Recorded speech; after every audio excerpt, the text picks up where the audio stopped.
The air in the ballroom was thick, not just with the scent of stale coffee and expensive cologne, but with anticipation.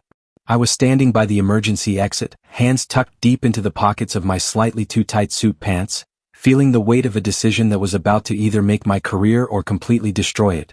This wasn't some minor internal review. This was the annual Crestwood & Associates all-hands meeting, the corporate Oscars for a private investigation firm.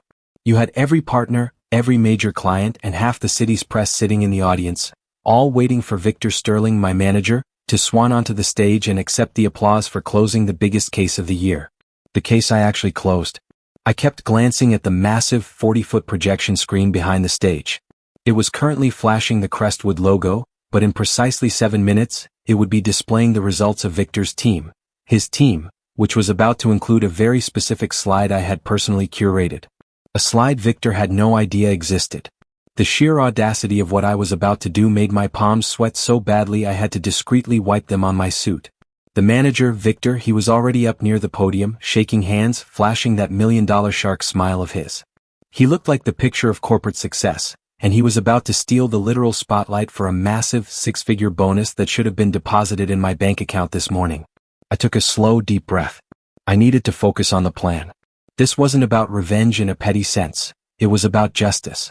It was about standing up for the countless hours, the missed birthdays, the almost getting stabbed moments I endured while tracking a multi-state embezzlement ring. Victor hadn't lifted a finger, not a single one, but his name was already being whispered as the hero of the hour. That's why I was here. The stage was set and I was about to drop a truth bomb that would ruin my manager's life, or at least his career at this firm. I could see the head partner, Mrs. Albright, nodding approvingly at Victor. The whole scene was a well-rehearsed corporate performance, and I was about to introduce a spontaneous, unscripted act. I still had the original case file stored on a secure drive, the real data, the actual hours logged, the timestamps of the arrests, all tied directly to my employee ID, Wayne Miller. Victor's report, the one he submitted to the partners claiming the bonus, was a clever but ultimately flimsy piece of fiction. He'd simply taken my final summary, swapped out the names, and added a few paragraphs of meaningless jargon to make it look original. But the underlying, verifiable metrics were mine. And now they were all loaded onto a USB drive currently resting in the inner pocket of my jacket, ready to override the main presentation file through a hidden port I'd discovered earlier. The lights dimmed slightly, signaling the start of the ceremony. A low murmur spread through the crowd. This was it. No turning back. If you're watching this right now and you've ever felt overlooked or had your hard work stolen, drop a comment below and tell me where and when you're watching this video. Let me know I'm not crazy for doing this. The support, even from strangers, helps me push through this last second of doubt. Mrs. Albright stepped up to the mic. She had a booming, confident voice that could silence a room full of seasoned investigators. "Good morning, everyone," she started. "Today we celebrate success, innovation, and the relentless pursuit of truth that defines Crestwood & Associates. And today we honor the individual who closed the single most impactful case in the last 5 years, bringing down the notorious Ghost Network and recovering millions for our clients." She paused for dramatic effect. I felt a surge of adrenaline. This should have been my moment. "Victor Sterling," she bellowed, and the applause was deafening. Victor strutted to the stage like he owned the place, accepting a handshake and a crystal award. He smiled, waved, and then he took the mic. "Thank you, Mrs. Albright. Thank you, everyone," he purred, his voice smooth and utterly disingenuous. This wasn't about one man, though. This was about teamwork. It was about leadership, mentorship, and making sure the young talent, he glanced vaguely in my direction but didn't see me, is guided correctly. Guided? He hadn't seen me for 3 months while I was in the field. The screen behind him changed, cycling through generic slides. Integrity, trust, results. Then came the first performance slide. It was titled, "The Ghost Network Closure, Sterling Strategy." The entire room was focused on the data Victor was about to present, the data that was supposedly his. He started talking about complex logistical mapping and multi-jurisdictional cooperation, all meaningless fluff designed to make him sound important. This was my window.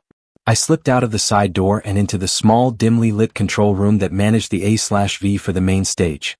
The door was thankfully unlocked, a small blessing in this colossal mess. The tech guy was distracted, fixing a cable on a camera feed. I moved like a ghost, just like the network I'd helped dismantle. The main presentation computer was right there, sitting on a table. It was showing the slide Victor was currently talking about.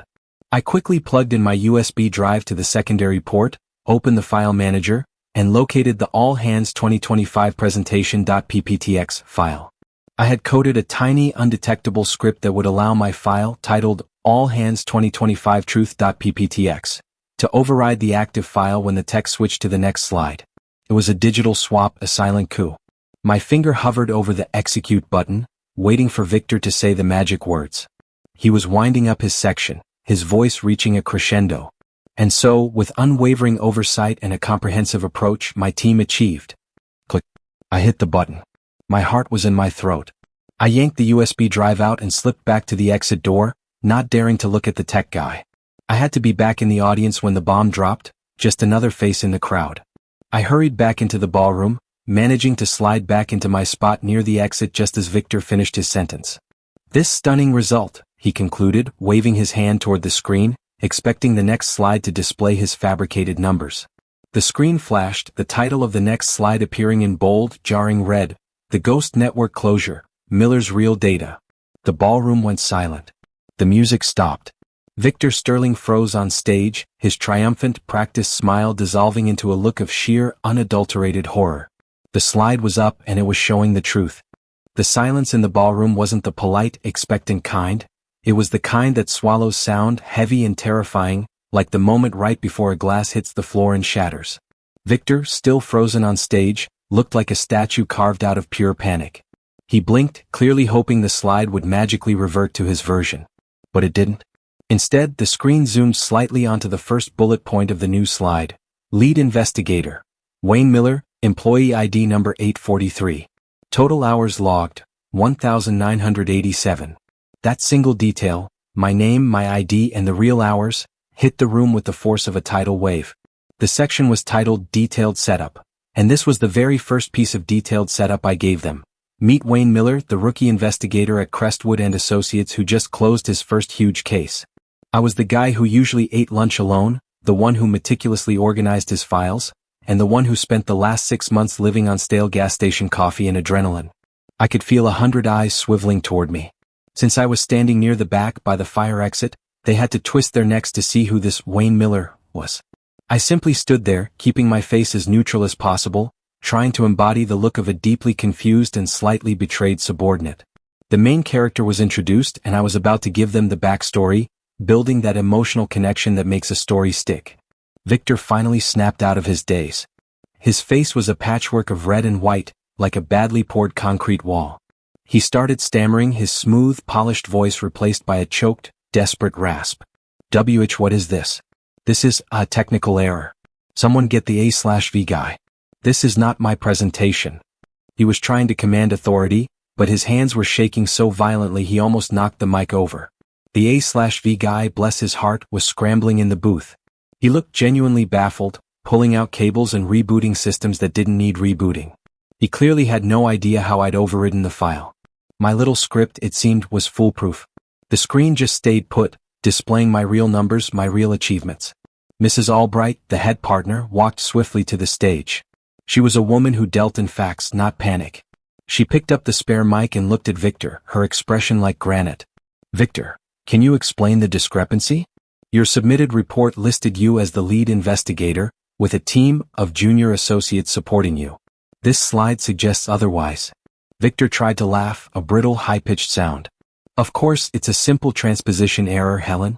Wayne Miller is on my team. He simply logged his hours as if he were the lead. Young enthusiasm, you know? It happens. He tried to play it off as a clerical mistake caused by my youthful overzealousness. That was Victor's go-to move, diminish, dismiss, and take the credit. He always had a backhanded compliment ready to disguise his theft. Remember that time he told me my report on the missing sculpture was surprisingly competent for an intern? I wasn't an intern. That was my manager, Victor Sterling, the slick and overconfident veteran, always took credit for everyone else's grunt work. I decided to play my part. I slowly, deliberately began walking down the aisle toward the stage, my suit pants feeling tighter than ever. The clicking of my dress shoes on the marble floor sounded thunderous in the absolute silence. This was my moment to introduce myself properly, to set the record straight through simple, undeniable facts. When I reached the third row, I stopped. I didn't rush the stage, I didn't yell or point. I just spoke, calmly and clearly, projecting my voice just enough so it carried to the front without sounding aggressive. It's no transposition error, Mr. Sterling? Everyone turned to me again. Victor's eyes narrowed, a flash of pure hatred replacing the panic. Mrs. Albright, I continued, addressing the partner directly, with all due respect, I am not on Mr. Sterling's team. I am Mr. Sterling's subordinate, but this investigation, the Ghost Network case, was assigned to me directly by the associate partner, Mr. Thompson, 6 months ago. The records are all verifiable. I then proceeded to drop a few details that only the lead investigator would know, the small, unique quirks of the case that couldn't be faked. For example, Mr. Sterling's submitted report claims the key evidence was found in a safety deposit box in Zurich. That's false.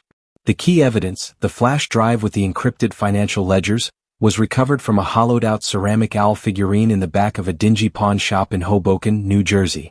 And I have the police evidence log number and the time-stamped photo of the recovery on my phone right now. That detail landed like a punch. Hoboken, not Zurich. Ceramic owl, not a safety deposit box. Victor's face went from pale to sickly green. He had clearly only read the abstract of my final report and embellished the details to sound more glamorous and international.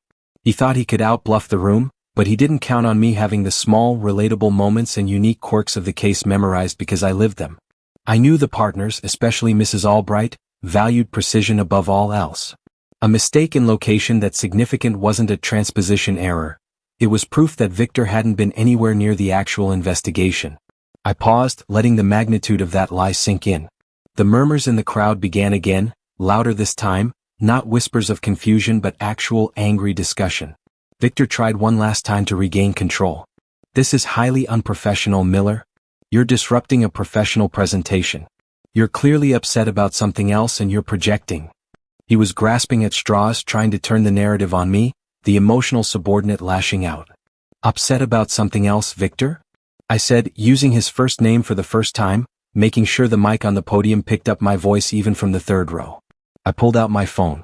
Maybe I'm upset that when I checked my bank account this morning, the promised 6-figure bonus for this stunning result was missing. All I saw was my regular paycheck. I looked up at the screen where the slide with my name was still proudly displayed. It was laying out the facts, the long hours, the grueling work, and the massive results. And now, I had layered the conflict by introducing the main problem, the stolen bonus. The entire room, including the head partner, was now fully invested. They weren't just watching a presentation, they were watching a theft be exposed in real time. The quiet, dedicated investigator who did the work was confronting the slick manager who tried to steal the money.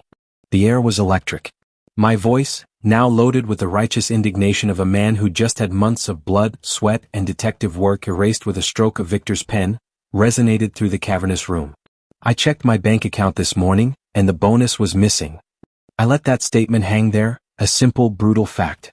This was the moment I wanted to build that layered conflict, moving past the stolen credit to the undeniable proof of financial theft. Victor, sensing the audience slipping away, abandoned his composure entirely. He marched toward the edge of the stage, leaning into the mic with a desperate snarl. Miller, you idiot. You're making a scene because you clearly failed to submit the proper paperwork for fund dispersal. You messed up the internal transfer codes. This is entirely on you. He was good. I had to give him that. Even caught red-handed, he was trying to shift the blame to a technicality, betting on the firm's notoriously Byzantine internal financial processes. He was adding a secondary challenge, a misunderstanding about paperwork, to try and muddy the waters. The moral dilemma for the audience was now, is this a genuine administrative mistake, or is this blatant theft? I shook my head slowly, cutting him off before he could ramble further. I didn't need to yell. I just needed one more piece of cold, hard evidence. No, Victor. I didn't mess up the paperwork. In fact, I have a copy of the actual bonus dispersal report right here. I pulled a folded piece of paper from my jacket pocket, not the full report but a one-page summary. It was the crucial exhibit I had prepared. And I also have the fabricated one you submitted. I walked the final few feet to the stage. Mrs. Albright, the head partner, silently motioned for me to hand the documents over to her. As I passed them up, I made sure to hold them so Victor could see the header of the fraudulent report. It read, Bonus Recommendation, Sterling v. The paper was embossed with the firm's official seal, a detail Victor had overlooked. He'd used the official letterhead for his lie. Victor leaned down toward me, his voice a low, venomous hiss that only I could hear. "You are finished, Miller. You break protocol, you humiliate a senior partner, you'll be on the street by lunch, and I'll make sure you never work in this city again." That was the rising tension I needed. His threat fueled my resolve. He was no longer just a slick manager, he was a desperate bully. I looked him dead in the eye and delivered my counterpunch, my voice now calm and utterly level. "You had your chance, Victor. You could have just apologized and fixed the transfer. But you chose the threat." I turned back to the audience, giving them the details from the actual documents. "Mrs. Albright, if you look at the disbursement date on Victor's document, it was yesterday. The amount listed is $250,000. And the recipient account number listed here," I pointed to a specific line on the paper the head partner was now reviewing, "is not mine. It's listed as Sterling V. Private Holding Account Number 8894. I then pulled out my trump card, a small printout of a confidential memo. But the real bonus, the one approved by the board for the Ghost Network case, was $300,000 deposited this morning. Mr. Sterling didn't just steal my money, he took a cut and tried to pocket the whole thing by claiming a fake, smaller amount that wouldn't raise suspicion." The crowd erupted into genuine chaos. Not applause, but a tidal wave of outraged chatter. The financial details, the specific account number, the lower, fake bonus amount, were too precise to be random. This wasn't just a simple mistake in accounting. This was a deliberate, sophisticated theft. The layered conflict had paid off. I had moved the story from simple stolen credit to major financial fraud, deepening the engagement and raising the emotional stakes. Mrs. Albright's eyes, normally sharp and clinical, were wide with shock. She looked from Victor to the papers in her hands, her professional facade finally crumbling under the weight of the evidence. She didn't need any more proof. The paper trail, the digital trail, still on the screen behind them, and now the financial trail all led directly to Victor. Victor, seeing the game was over, decided to go nuclear. He grabbed the mic stand and leaned in close to the mic. "This man is a liar. He has a history of erratic behavior. He was sleeping on the couch in the office for weeks during the case. He's unstable. He was desperately trying to pivot to character assassination. He was right about the couch. I had slept on a terrible, lumpy sofa in a windowless evidence room for 3 weeks straight during the intense final phase of the investigation. But I wasn't unstable, I was dedicated. And that small, relatable detail, the sofa, the smell of stale pizza and lukewarm Red Bull, was the emotional connection I'd built up with the audience, with people who also grinded hard. I took the opening. "Yes, Victor, I slept on the couch," I admitted, my voice dropping slightly, laced with genuine exhaustion. "I did that because I was the only one closing this case. I was the only one putting in the hours. Because I knew if I went home, the Ghost Network would escape, and those clients wouldn't get their money back. You know what you were doing while I was on that couch? You were golfing in Bermuda, charging the flight to a client meeting expense account." I knew that detail would land hard. It was a secondary challenge for Victor, exposing his lax work ethic, but it was a crucial, relatable moment for the audience. The contrast was stark, the dedicated grunt sleeping on the couch versus the manager golfing on the company dime. The tension was now peaking, and the moral decision for everyone was clear. Who do you believe? The evidence-backed underdog or the blustering, threatened thief? The audience's anger was palpable, an actual physical force pushing against Victor. He had lost control of the room, and his face was the picture of a man realizing he had just ruined his own life. Victor's face was still frozen in that moment of shattered entitlement, but the room was starting to move. Not physically, but in terms of energy. People were standing up, craning their necks. My mention of the Bermuda golf trip and the expense accounts, that was the match that lit the fuse. The whole room had just witnessed the transition from a simple employee dispute to an undeniable turning point and rising drama. I knew I couldn't just stand there and gloat. I needed to execute the next phase of the plan, driving the knife in deep and turning it. My plan was never just to tell them the truth, it was to show them the truth, undeniably and visually, on the biggest screen in the room. "Mrs. Albright," I said, stepping closer to the stage. Victor took a half step back, realizing I was advancing. "If I may direct everyone's attention back to the screen." I gestured toward the colossal projector screen still displaying the initial slide. The Ghost Network closure, Miller's real data. The A/V guy, realizing that shutting down the presentation would look like a cover-up, had smartly decided to just let it run. Victor's report, I continued, was intentionally vague. It focused on the concept of an investigation. My data, however, is all raw, verifiable, and detailed. I realized I could modify the firm's main presentation slide, swapping Victor's fake data for my raw, undeniable evidence. I reached into my pocket and pulled out my phone, which was connected via Bluetooth to a discrete secondary laptop I'd placed backstage. I didn't even look at the A/V guy. I didn't want to implicate him. I just swiped my screen a few times, executing a sequence of commands I'd rehearsed 50 times in my cramped apartment. The slide immediately changed. The new one was titled, Evidence Log, Case File #2025N. The slide was a monster. It wasn't a bullet point summary, it was a digital timeline of the entire 6-month investigation. It showed actual satellite photos with timestamps of the surveillance operations I ran, redacted images of the arrest warrants signed by the federal judge, and, most damningly, a meticulously logged spreadsheet of every single expense. I pointed at the screen, and the audience followed the laser pointer I activated from my phone. On Victor's fake report, he claimed 3 weeks of intensive field work in the Midwest. If you look at this log, you'll see those 3 weeks correspond exactly to the Bermuda golf outing he charged to his expense account. I circled the entries. Date, July 14th to August 4th. Location, St. Regis, Bermuda. Expense category, client relations/travel. Then I shifted the laser pointer to another section of the timeline. These entries, however, show my real field work during the same period. They list receipts for the Motel 6 in Trenton, New Jersey, the purchase of duct tape and a surveillance camera from a local hardware store, and the proof-of-life photo I took of the ceramic owl just before retrieval. The contrast was staggering. The luxury resort versus the Motel 6. The $20,000 golf trip versus the $30 surveillance gear. This wasn't just data, it was a story of betrayal. The manager enjoying the high life while his subordinate did the dirty, dangerous work. I was making them see the vast gulf between us. Mrs. Albright had the documents in her hand, but the visual evidence on the screen was what truly hammered the nail in. She held up Victor's expense report. Victor, the expense report you submitted included a $12,000 entertainment fee for networking with key targets in the same period Wayne was logging continuous surveillance hours. Can you explain that? Victor, for the first time, was truly speechless. His face had gone from red to an unhealthy shade of gray. The silence was his confession. The evidence was literally larger than life, towering over him on the screen. He couldn't lie his way out of a real-time, side-by-side comparison of his fraudulent receipts and my legitimate, evidence-backed logs. The tension was rising so fast it felt like the air might catch fire. I could see some of the junior partners and associates in the audience starting to smile, small, tight smiles of vindication. Victor had a reputation for this kind of behavior, but no one had ever had the guts, or the proof, to challenge him. I decided to close the loop on the money. I projected the final slide in my sequence. The title was, Actual Bonus Dispersal Flow. This was the smoking gun. It showed a simple 3-step chart.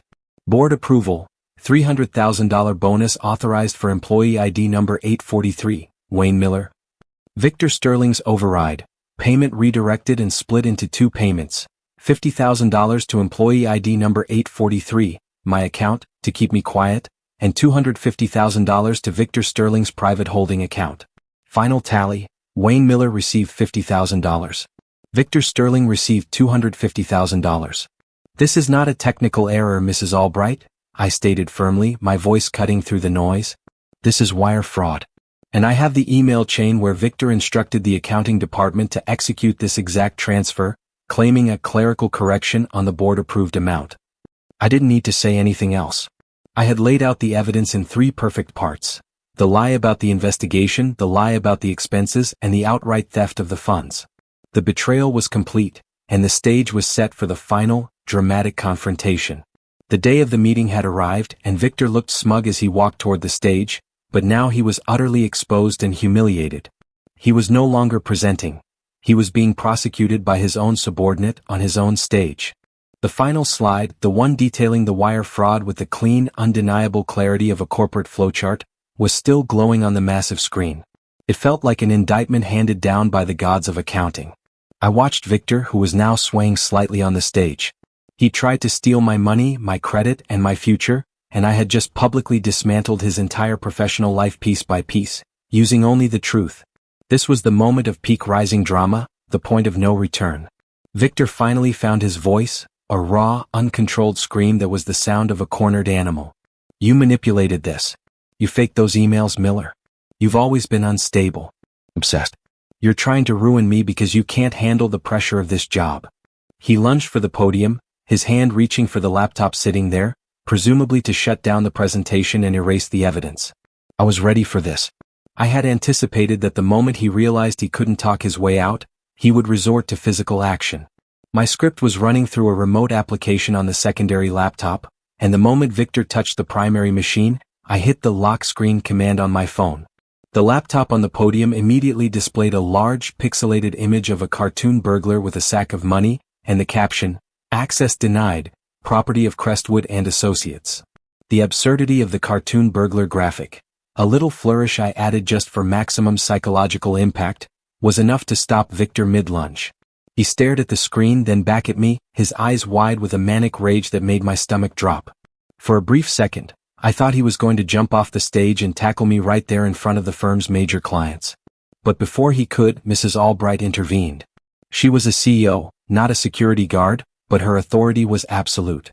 She put her hand on Victor's arm, a gesture that, given her reputation, was more chilling than any shout.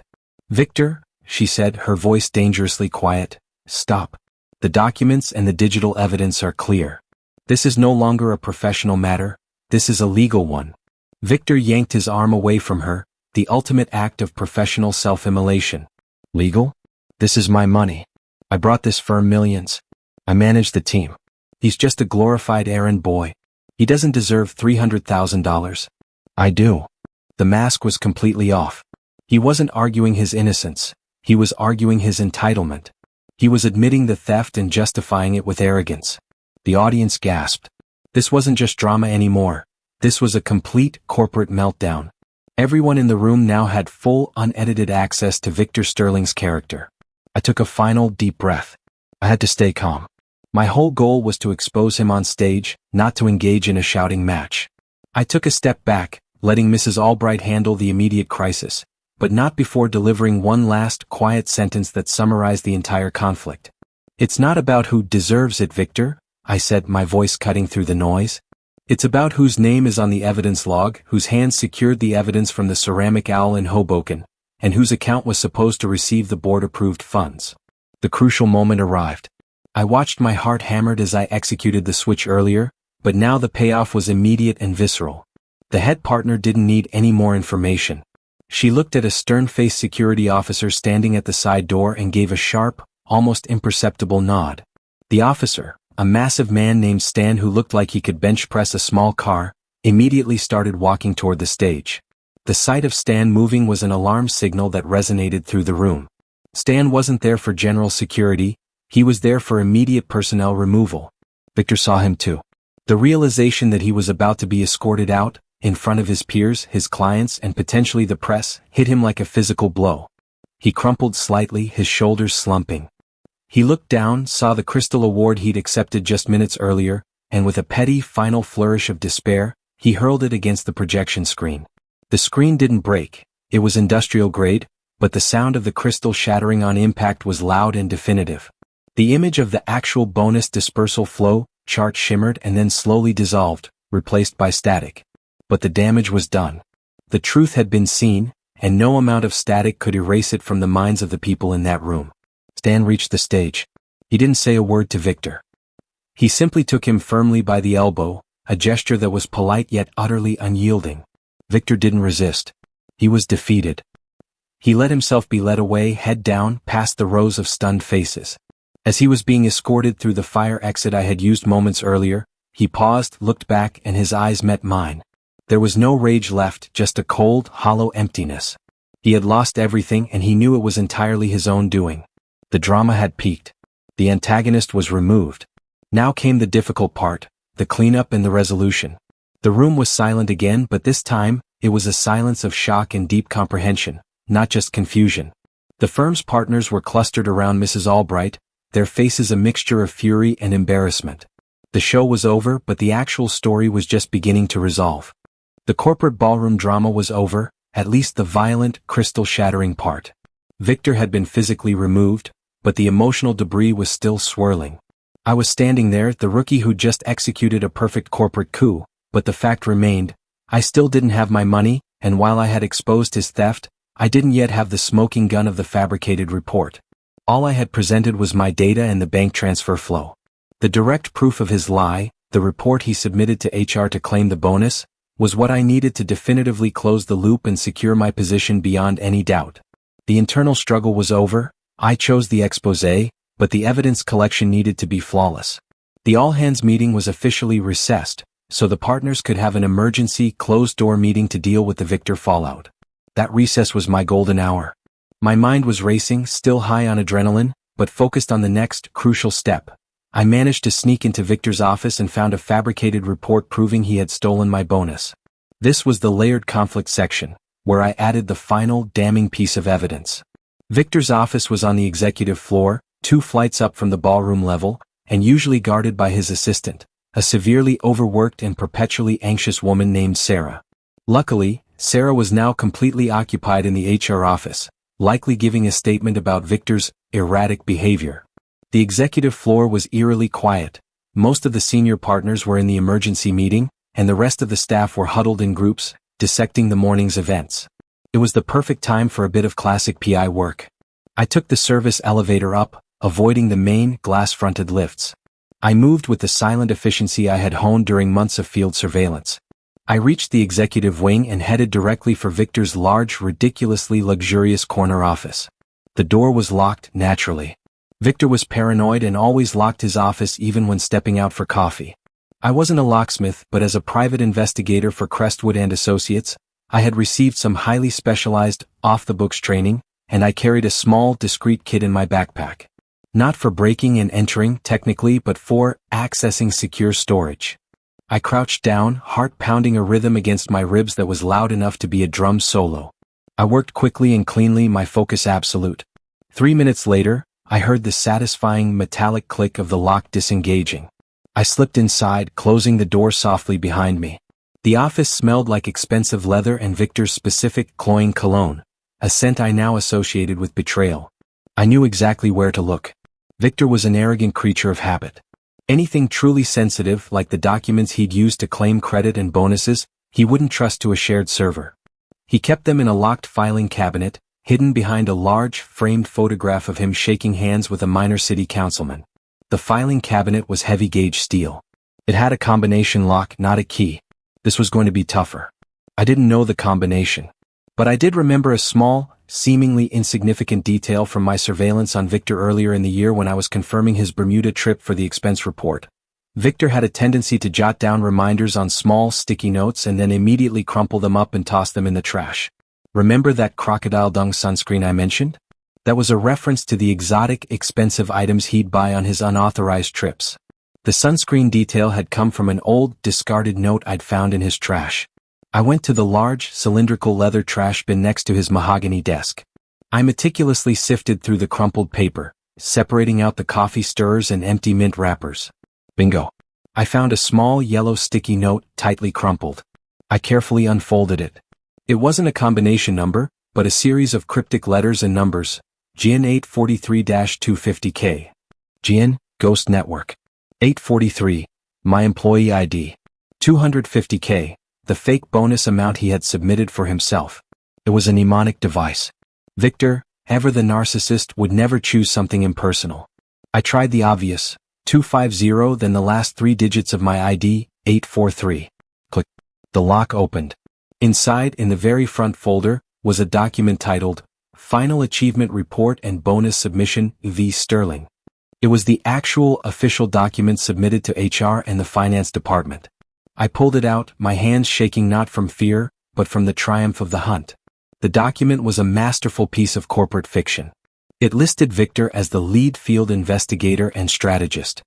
It detailed his findings with generic high-level summaries, and it had a section titled Team Contribution, where I was listed as Administrative Support/Data Entry, with a recommended merit payment of $50,000, not the full bonus. This was it, the unadulterated black and white proof of his intent to defraud. It was everything I needed to secure the promotion and the corner office Mrs. Albright would mention later. I quickly took high-resolution photos of every page with my phone, time-stamping the images. I even took a photo of the sticky note, proving the connection. Then, I carefully folded the report and slipped it into the inner pocket of my suit jacket, where I had stowed the first documents. Leaving it here was a risk. Taking it was the ultimate, necessary defiance. With the report secured, I returned the office to its exact previous state, locked the door behind me, and retreated silently back to the relative safety of the main ballroom floor, feeling the weight of the undeniable evidence against him resting right over my heart. I was back in the main ballroom lobby, leaning against a marble pillar trying to look like I was checking emails, but really I was just savoring the fact that I had Victor's stolen report tucked safely inside my jacket. It was the final, undeniable proof, and its presence felt like armor. The corporate atmosphere had shifted drastically from celebratory to intensely tense, perfect cover for me to blend in. The previous section had been about the physical retrieval of the evidence. This one focuses on the emotional and moral fallout of my decision to go public, fulfilling the structure's requirement to delve into the conflict. The internal struggle had been real. Do I confront him quietly or plan a public, humiliating expose? 4 weeks leading up to the all-hands meeting, I had been battling this question. The quiet route was the professional one. I could have gone to Mrs. Albright privately, presented my evidence, and Victor would have been fired discreetly. I'd get my bonus, maybe a modest promotion, and life at Crestwood would continue, albeit with an awkward shadow hanging over me. It was the easy, safe path. But the safe path felt wrong. It felt like allowing Victor one last soft landing after a career of preying on the hard work of others. He'd stolen my time, my money, and my credit. More than that, he tried to make me feel small, disposable, and replaceable. Every time he used one of his patented backhanded compliments, like the one about my missing sculpture report being surprisingly competent for an intern, I'd felt the knot of resentment tighten. I needed the public exposé for 2 reasons, both of them powerful. First, for the firm itself. If I handled it quietly, the truth would be sanitized. Victor would resign to pursue other opportunities, and the junior staff, the ones who saw him as a symbol of corporate toxicity, would think the system let him get away with it. They needed to see that justice, however messy, could prevail, and that the firm's integrity actually mattered. Second, for me, I needed the full, unedited vindication. I needed the firm's entire leadership to see the scope of my work and the depths of Victor's treachery. A quiet meeting would have always left a lingering question. Did Wayne overreact? But a public confrontation, backed by irrefutable, screen-projected evidence, left no room for doubt. It was the ultimate statement of confidence in my own evidence and my own worth. As I stood there, watching the senior partners hustle into the conference room for their emergency meeting, I ran into Leo.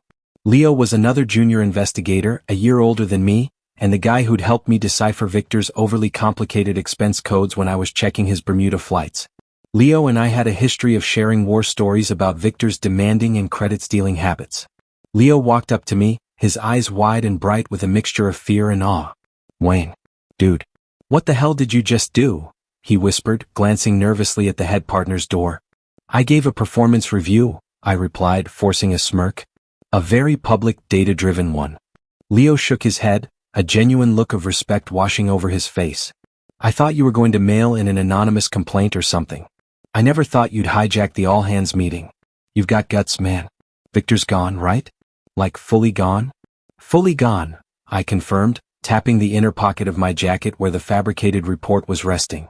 "And I have the paperwork to make sure he stays that way." Leo leaned closer. "I'm not gonna lie, I'm scared for you. Albright's tough. She might appreciate the truth, but she hates a scandal. You might get the bonus, but you might also get canned for insubordination. It's a huge gamble." That was the moral dilemma I had wrestled with. It was the secondary challenge that had kept me up at night. I knew the risk. I was betting my career on the fact that Mrs. Albright valued integrity and results more than she feared a little chaos. I was betting that my overwhelming evidence would trump the professional etiquette I had shattered. "It was a calculated risk, Leo," I said.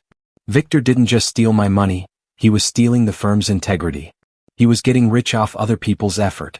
If I had gone quiet, he would have done it again somewhere else or even here eventually.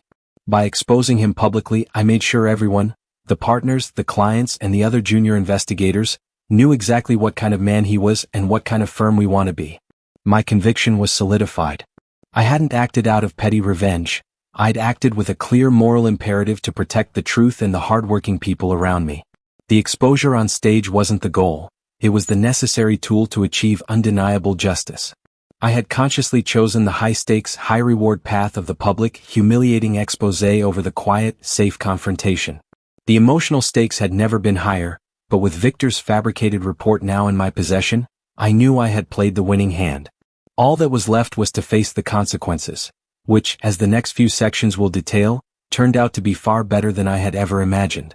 The emergency partner meeting in the conference room was still ongoing, the low, serious murmur of voices occasionally penetrating the thick mahogany door. For me, standing in the now mostly deserted lobby, the adrenaline from the confrontation with Victor was slowly giving way to a cold, hard focus. I had the physical evidence, Victor's fabricated report, and I had the digital evidence that had caused the stage meltdown. Now, I needed to solidify the narrative before the firm's inevitable spin machine took over. This section is the core of the turning point in rising drama, where I detail the realization and execution of modifying the presentation. My immediate problem was the potential for the firm to try and sweep this under the rug, paying me off while minimizing the scandal. My ultimate leverage wasn't just the fact of Victor's fraud, it was the public nature of the exposure. I had made it impossible for them to be discreet. And the most powerful element of that exposure was the slide swap itself. The realization that I could modify the firm's main presentation slide, swapping Victor's fake data for my raw, undeniable evidence, hadn't been an overnight inspiration. It was born out of weeks of simmering anger and painstaking planning. I knew Victor had been finalizing his victory presentation for weeks, often working late, reviewing the slides on the main A/V system to get the lighting and timing perfect. I'd seen him do it several times. This gave me two crucial pieces of intelligence. First, the firm used a standard, unencrypted PowerPoint file for their presentations, and second, the A/V system had a subtle, secondary USB port hidden behind the podium's side panel, meant for emergency charging or last-minute uploads. Victor was too arrogant to ever worry about security from below him. The planning was the hard part. I couldn't just replace the file entirely, the tech team would notice the file size change instantly. My idea was much stealthier, a data injection exploit disguised as a presentation file. I had created a duplicate of Victor's actual PowerPoint, stripped it of his fluff, and embedded my real, verifiable data, the hours log, the Hoboken detail, the financial flow chart, into the hidden notes section of the slide he was going to use to display his team's achievement. Then I wrote a tiny self-destructing script. This script, loaded onto a simple USB stick, was programmed to do three things when inserted. 1. Locate the active presentation file. 2. Search for the specific slide title, the Ghost Network, Team Achievement. 3. Execute a rapid line-by-line override of the slide's text and image placeholders, replacing Victor's data with my own, but keeping the overall slide template intact. Crucially, the script would run in less than 1 second and then instantly delete itself and its temporary files, leaving no trace of the intervention on the host machine. It was classic PI work applied to corporate IT, finding the weakness in the system and exploiting it with surgical precision. It was the digital equivalent of picking a lock. I thought back to the moment I was in the A/V booth, my heart hammering. The A/V tech was distracted, fiddling with a camera cable. I slipped the USB into the hidden port. The script executed. It was so fast the tech didn't even notice the small flash drive. I pulled it out immediately, wiping the handle clean of prints out of habit, and returned to my position by the fire exit. The whole operation took less than 5 seconds. The beauty of the move was in its subtlety. When Victor finished his opening remarks and the tech hit the next slide button, the system loaded the officially named file. But the content of that specific slide had been instantaneously changed just moments before. It wasn't a different file, it was the same file with different facts. That's why the A/V guy was so confused and why Victor's attempts to blame a technical error sounded hollow. The error wasn't in the file loading, the error was in Victor's life decisions. I checked my phone again. The pictures of Victor's fabricated report were crisp and clear. This was the final piece of the evidence puzzle. I had successfully layered the conflict from stolen credit to outright fraud, and now I had executed the technological trick that made the exposure impossible to ignore. The stage had been my laboratory, the A/V system my weapon, and Victor's arrogance, his complete dismissal of me as a threat, had been his undoing. The entire act was a testament to the real work of investigation, not just finding the truth but presenting it in a way that is undeniable. And I had presented it on the grandest stage possible. Now, I just had to wait for the partners to finish their closed-door meeting and face the music. But I was ready. I had the evidence, the facts, and the moral high ground. I was no longer the quiet rookie, I was the man who had just proven he belonged on the executive floor. The air in the ballroom remained tense, but the oppressive silence had broken. The room was now buzzing with speculation, anger, and a surprising amount of nervous excitement. Victor's downfall was the biggest event at Crestwood & Associates in a decade. I was still standing near the marble pillar, awaiting the verdict from the high-stakes partner meeting. This was the crescendo of the turning point and rising drama. The day of the meeting arrived, and Victor looked smug as he walked toward the stage to present his achievement, which turned out to be his swift and humiliating demise. My focus wasn't on the partners, however. I was watching the faces of the junior staff. I knew what Victor had done to me was just a louder, more egregious version of what he'd done to countless others, stealing ideas, minimizing contributions, and making everyone below him feel disposable. Their faces, a mix of shock and cautious triumph, were the real measure of my victory. I felt a small, fierce pride in knowing that I hadn't just fought for myself, I'd fought for them too. A group of younger investigators, including Leo, started making their way over to me. They didn't approach immediately, they stood a few feet away, a clear sign of the corporate hierarchy and the lingering fear of association with someone who had just publicly executed a senior manager. Leo gave me a thumbs up that was shaky but genuine. "You're a legend, Wayne," whispered a young analyst named Chloe, who Victor had once blamed for a spreadsheet error he'd actually caused. "He made my life hell last year. Thank you." It was a small, validating moment, the true payoff for choosing the public route. It wasn't about the money anymore, it was about correcting a systemic injustice that had poisoned the atmosphere for years. Just then, the door to the partner conference room swung open. Mrs. Albright emerged, followed by the rest of the firm's senior leadership. They looked grim, but their steps were purposeful. She walked straight back to the podium on the main stage, where the only remaining evidence of the morning's chaos was the faint static on the enormous screen. She tapped the microphone, and the noise level in the room instantly plummeted. "Attention everyone," she announced, her voice firm and authoritative. "The emergency meeting has concluded. We are moving forward immediately." She didn't waste time on platitudes. Victor Sterling is no longer an employee of Crestwood & Associates. Furthermore, the evidence presented by Mr. Miller is now in the hands of the firm's legal counsel, and we will be pursuing criminal charges related to wire fraud and misappropriation of company funds. That was the official stamp. Not a resignation but criminal charges. The finality of her statement was absolute.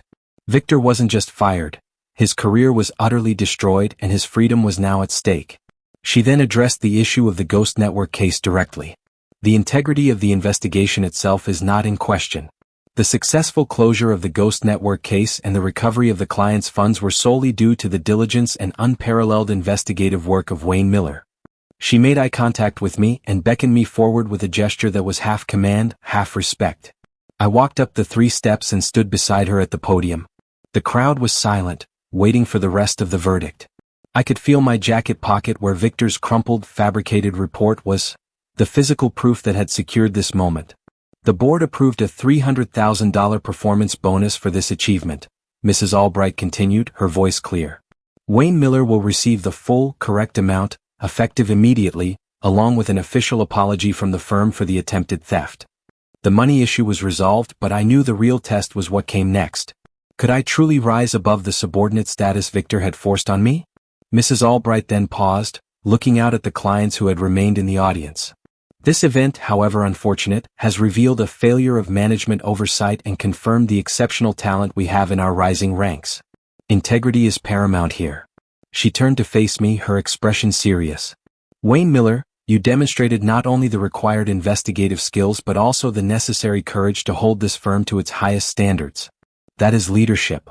She reached beneath the podium and pulled out an official-looking leather-bound folder. The partners have voted unanimously. Effective today, you are promoted to senior investigator with an immediate role assisting the partners in restructuring the management of the financial fraud division. The promotion was validation, but the restructuring detail was the real prize. It meant a seat at the table and direct influence. The crowd erupted into applause, this time louder and more genuine than the polite, professional clapping earlier. I looked out at the sea of faces. The smug manager was gone, and the quiet rookie was now standing in his place, recognized not just for his work but for his character. The drama had ended, the villain was vanquished, and the hero had claimed his rightful place in the spotlight. My long game of exposure had paid off tenfold. The promotion to senior investigator and the implied role in restructuring the financial fraud division, the very division Victor had corrupted, felt like a dream. But the climax of the drama was over. Now, I had to ensure the resolution was complete, and that meant the final confrontation with the actual consequences of my actions. I had already executed the switch and my heart had hammered, but now I needed to see the long-term impact play out, completing the turning point and rising drama structure before the final resolution. I stepped down from the stage, leaving Mrs. Albright to address the firm's clients who were, understandably, requesting further assurance. Mr. Henderson, the key client from the Ghost Network case, caught my eye and walked over, a large, distinguished man whose presence commanded respect. This was the conversation I needed to have, not with my manager or the partners, but with the people who mattered most, the clients whose trust Victor had risked. Mr. Miller, Mr. Henderson said, extending his hand. John Henderson, I want to thank you. Not for the work, which was exceptional, we already knew that, but for your integrity today. That took a level of courage I haven't seen in this industry in decades. Thank you, Mr. Henderson, I replied, shaking his hand firmly. I couldn't stand by and let a fraudster claim credit for my team's work, especially when it involved our client's recovered assets. Exactly, he said, nodding seriously. Victor Sterling was a liability, and his attempts to obscure the true nature of the investigation with corporate jargon were always transparent to me. Your weekly updates were the only reason I knew the real status of the case. They were concise, detailed, and always fact-based. He signed your name to them, but the quality of the work spoke for itself. This was the core validation. Victor's arrogance. His belief that he could submit my raw, high-quality reports to the client for weeks, then swap them out for his own shallow summary internally, was the fatal flaw. He thought the client wouldn't pay attention to the details of the junior investigator's report, or that he could simply distract them with a phone call. He was wrong. Mr. Henderson continued, when Mrs. Albright told me the bonus was slated for Victor, I actually pulled her aside last week to question it. She assured me the system would correct itself. Clearly it didn't, but you did. He clapped me gently on the shoulder. The fact that you chose to expose the fraud publicly, rather than taking a quiet payoff, tells me everything I need to know about the future leadership of this firm. My company will continue to work with Crestwood and Associates, explicitly under your oversight. His statement was huge. Not only was he staying with the firm, but he was demanding my involvement. This was the moment I cemented the partnership's decision. My public drama wasn't a liability, it was an asset that secured a major client relationship. I spent the next hour fielding questions from other concerned clients, all of whom had heard Victor's smug presentation earlier and were relieved to see the truth revealed. I spoke calmly, focusing on the evidence and assuring them that Victor's actions were an isolated failure of internal oversight, not a failure of the firm's investigators.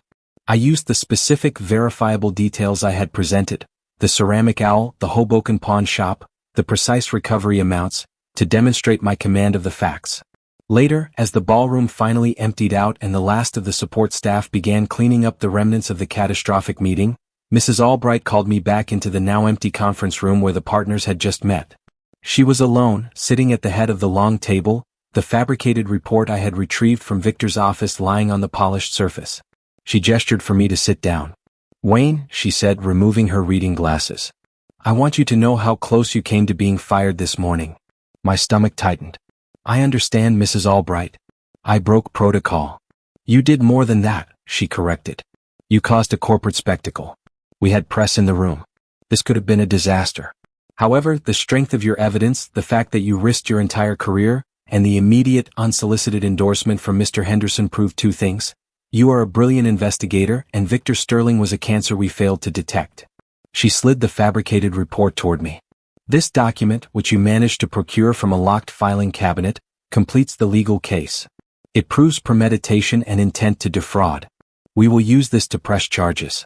The irony that you had to break into his office to prove his fraud is not lost on me. I knew I needed the physical evidence of his lie, ma'am, I admitted. Yes. Well, your investigative instincts are clearly impeccable, she said, almost smiling. But let's be clear. The reason you're getting the promotion and not just a pat on the head is because you created the impossible situation. You forced our hand with undeniable public truth. You chose to expose him on stage, and because of that, we could not sweep it away. You took the risk and you earned the reward. She stood up. Go home, Wayne. Get some sleep. Tomorrow we start restructuring.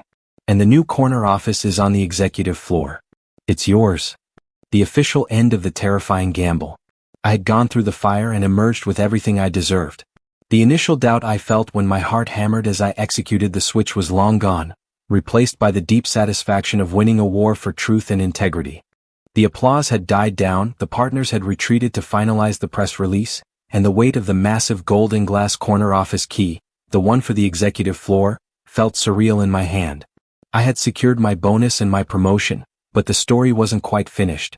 I needed to deliver the twist and resolution which, according to the original plan, included the beautiful, unexpected moment when the key client publicly vouched for me. The client, Mr. Henderson, the CEO of the company victimized by the Ghost Network, was still there. He was the most important person in the room after the partners themselves. His unexpected intervention was the final, perfect twist that shifted the narrative from my personal victory to the firm's genuine commitment to integrity. I walked over to Mr. Henderson, who was chatting quietly with Mrs. Albright. He turned, a genuine look of admiration on his face. "Wayne," he said, shaking my hand again, "I've seen a lot of corporate maneuvering in my time, but never anything quite so theatrical and effective. You truly are a man of action." I was still buzzing. "I appreciate you speaking up, Mr. Henderson. I truly did not expect that." "Well, you earned it," he replied simply. "You see, Victor thought I was just a checkbook. He thought I'd be satisfied with his superficial summaries and the final recovered amount. But when you're dealing with a massive loss like ours, you pay attention to the details. And the only reports I trusted, the only ones that had the grit and the verifiable facts, were the ones coming from you, the real lead investigator." This was the core of the twist. Victor's arrogance, once again, was the key to his undoing. He was so convinced that I was irrelevant that he didn't even bother to sanitize my internal reports before forwarding them to the client. He just replaced the cover sheet with his name and hoped no one noticed the detailed references to the hollowed-out ceramic owl or the Motel 6 surveillance log. The client, focused on the successful outcome, was actually building a file on me, Wayne Miller, the competent, thorough investigator, all while Victor was taking credit from afar. Mr. Henderson continued, detailing the moment he realized the depth of Victor's lies. "When Victor stood up there this morning and started talking about a safety deposit box in Zurich, I nearly laughed out loud. I knew it was the pawn shop in Hoboken. I even have the picture of that ugly owl on my desktop." Victor's entire presentation was a hollow shell. He had been waiting, armed with the truth, ready to speak up if the firm tried to discredit me. My public exposé had simply given him the stage to confirm my version of events, making it impossible for the partners to simply treat me as an angry, disgruntled subordinate. "When you put that slide up," Mr. Henderson said, gesturing toward the now dark screen, "listing your name, your hours, and your specific evidence logs, that was my cue. I recognized the numbers, Wayne. I recognized the dedication. That's why I started the applause." A key client in the audience recognized my name from the real case file and started the applause. That single moment, that roar of applause that started with a key client, was the ultimate vindication. It wasn't just my colleagues or the partners, it was the person who ultimately paid the bills validating my worth. Mrs. Albright stepped back into the conversation, looking supremely satisfied. Mr. Henderson's endorsement, Wayne, was the final piece of the puzzle. We can't afford to lose clients like his, and you have, paradoxically, secured his trust by causing a minor internal explosion. It demonstrates transparency and a commitment to rewarding talent, not just rank.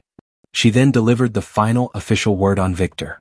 "The legal team is already working with the authorities. We have handed over the fabricated report you retrieved, along with the evidence of the fraudulent wire transfer. His career is over and his legal troubles are just beginning." It was a cold, hard resolution for Victor, but a necessary one. He was instantly escorted out, his humiliating public firing now a matter of record, securing the justice I had fought for. The spotlight, which he had tried to steal from me and bathe himself in, had instead incinerated his professional life. I felt a profound sense of closure. I got my money, my promotion, and, most importantly, the respect of the firm's most important client. My calculated gamble had paid off, and the story of the quiet investigator who became a corporate hero was now officially canon within the walls of Crestwood and Associates. The whole ordeal, the months of grueling investigation, the realization of Victor's theft, the careful planning of the presentation sabotage, and the final thunderous standing ovation, culminated in a single feeling: resolution. This section is the final payoff, resolving the core conflicts and leaving a satisfying, thought-provoking conclusion. I had my money. I had my new title, Associate Partner, Head of Financial Fraud Investigations. And I had a corner office on the executive floor with a spectacular view of the city I'd spent the last 6 months staking out from the back of a beat-up surveillance van. The physical rewards were immediate, but the emotional closure was what truly mattered. Victor was instantly escorted out and I got my bonus, a promotion, and the respect I earned. The day after the all-hands meeting, I walked into the new office for the first time. It was everything Victor's office had been, large, sun-drenched, and silent, but without the cloying cologne. My old desk, with its stacks of files and empty Red Bull cans, felt a million miles away. Mrs. Albright stopped by later that morning, carrying 2 mugs of coffee. She set one down on my new mahogany desk. "Welcome to the other side, Wayne," she said, leaning against the windowsill. "Thank you, Mrs. Albright."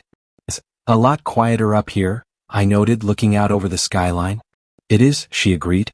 "But don't let the quiet fool you. The decisions up here are louder than any argument on the lower floors. What you did yesterday was the kind of decision that defines a leader. You didn't just expose Victor, you fixed a deep cultural problem." She paused, then looked me straight in the eye. "We knew Victor was arrogant, but we tolerated it because he brought in money. Your move forced us to prioritize integrity over short-term revenue. That's a huge shift for this firm and you let it." I finally confessed the one thing I hadn't told anyone. "I know I risked everything, ma'am." For a few days, I was seriously considering just taking the $50,000 Victor offered and walking away quietly. She smiled, a small, knowing expression. "I know you did. That's the moral dilemma that tests everyone in this business. But you realized that taking the quiet payout was the same as endorsing his behavior. You realized that your value wasn't just in the work you did, but in the truth you held. The internal war was over. I had chosen to fight not just for the money but for the principle. I had chosen the messy, public, high-risk truth over the neat, quiet, compromised lie. I spent the rest of the day starting the restructuring. My first act was to put Leo in charge of a small team focused entirely on digital evidence integrity, giving him the promotion he deserved. My second was to implement a new policy that mandated lead investigators, regardless of rank, receive an automatic, separate email from the accounting department confirming their final bonus amount before the money was dispersed. It was the simple safeguard that would prevent another Victor Sterling from happening. As the sun set, casting long golden shadows across my new office, I felt the story achieve its true emotional closure. It wasn't about the grand confrontation. It was about the quiet certainty that I had built my new success on a foundation of absolute honesty.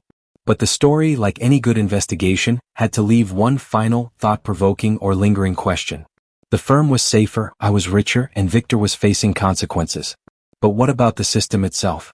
I thought back to the crumpled yellow sticky note I'd found in Victor's trash bin, GN843-250K.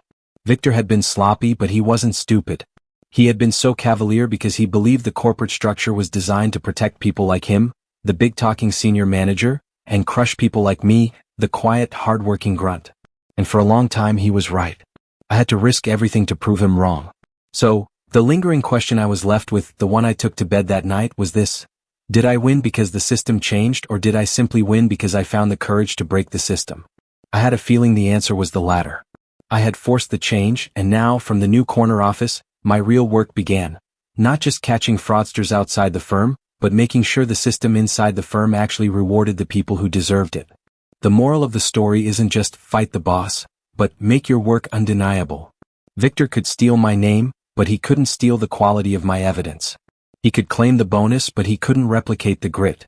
In the end, your truth, delivered with conviction and proof, is the most powerful weapon you have.